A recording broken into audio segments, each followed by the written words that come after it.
Welcome to the last episode of The Best Joker.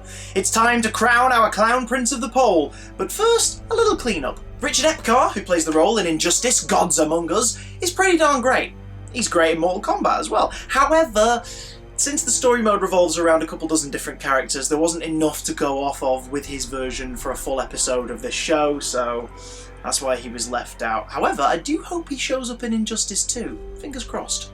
Some of you have asked about the exclusion of Jerome Valeska, the character played by Cameron Monaghan in the TV series Gotham. From what I've seen of his performance, he's pretty great, and it's very impressive to see him play such an out-there character at his very young age.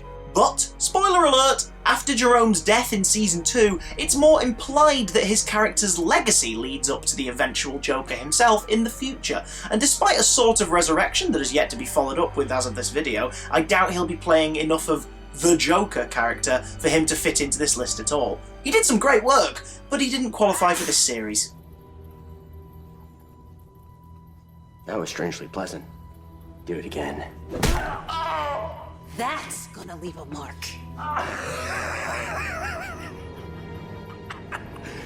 You got me. My turn.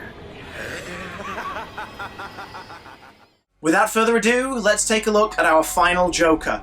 The controversial incarnation, played by Jared Leto, Suicide Squad. Performance. Actually, I've said quite a bit about this Joker already in my Suicide Squad spoiler talk video and an episode of Big Damn Cast. Links to both below in the description. I really don't like him. And to just dive into a dissection once again would be repeating stuff I've already said, so for the benefit of those who haven't seen those things yet, do give him a click. Here's the short version. Performance. He's not playing the Joker, he's playing Harley's punk boyfriend. Story time. His presence in the film is completely unnecessary and superfluous. Laugh factor. His laugh, if you could call it that, sounds like someone trying too hard to be creepy. The Joker's laugh should be effortless. Era appropriate? Ha! No era would find this Joker appropriate. And any chance of a legacy's on the cutting room floor. I'd be surprised if Jared reprised the role after his attitude during the film's press junkets. Plus, look at him in that Rick Ross video. Just look at him. What the heck's going on? 0 out of 5. But what about the extended cut? There are more scenes to come for the home video release. Look, I saw the movie that they deemed suitable to put into theatres. It was an absolute shit show. I'm sure as hell not paying for it again to own a Blu-ray with a cut that might be slightly better. That's just giving the thumbs up to continued mediocrity. Don't buy it if you didn't like it in the cinema. It's not okay. And I know that's going to rub some people up the wrong way, but hey, this is my series, it's my opinion. If you don't agree with it, don't worry about it, because we're both right. And so I open it up to you, viewers of The Best Joker. How do you rate Jared Leto's Mr. J based on this series' criteria? Let me know in the comments below. Be brief, go in depth, whichever you want to do. Just show me how much you love the Clown Prince of Crime by taking the latest incarnation to task. Is he up to scratch in your eyes?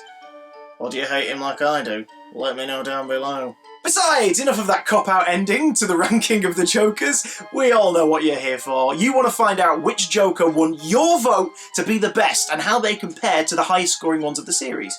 Well, as of Friday, the 4th of November, the Joker with the highest amount of thumbs up is Mark Hamill with a whopping 38 votes, followed very closely by the OG Mr. J, Cesar Romero with 35, and a surprise bronze medal for third going to Kevin Michael Richardson with 33. Based on that result alone, I can tell that you lot were either kids in the early millennium, kids in the 60s, or are just massive Star Wars fanatics. Either way, what an excellent choice you've made, one and all. Though it's really weird to see a top 3 without Jack Nicholson and Heath Ledger. Is this a first? As for the Jokers I've assessed and scored this series, the two 5 out of 5 recipients were Mark Hamill and Heath Ledger. But which one's better? The answer? Both. What? Yes, and I shall tell you for why. Mark's portrayal has embodied everything we fell in love with on the page and translated it to a different medium. Whether in an animated series, a video game trilogy, or a feature-length tune, he brings the thunder with an incarnation we can all recognise as the definitive Joker. Ever heard of romance, Doc? I don't give up the goods for free. You'll have to try harder. What are you hiding? Didn't you hear me? You scratch my back, Doc, and, well, I won't have you wrapped in plastic and left in a gutter. But Heath did something no one thought possible. He reinvented the wheel. We all saw those first glimpses before The Dark Knight's release and went, nope! But once you see him in motion, this traumatised maybe war vet turned urban terrorist is unmistakably the Joker. Everything that makes the character who he is there in the performance.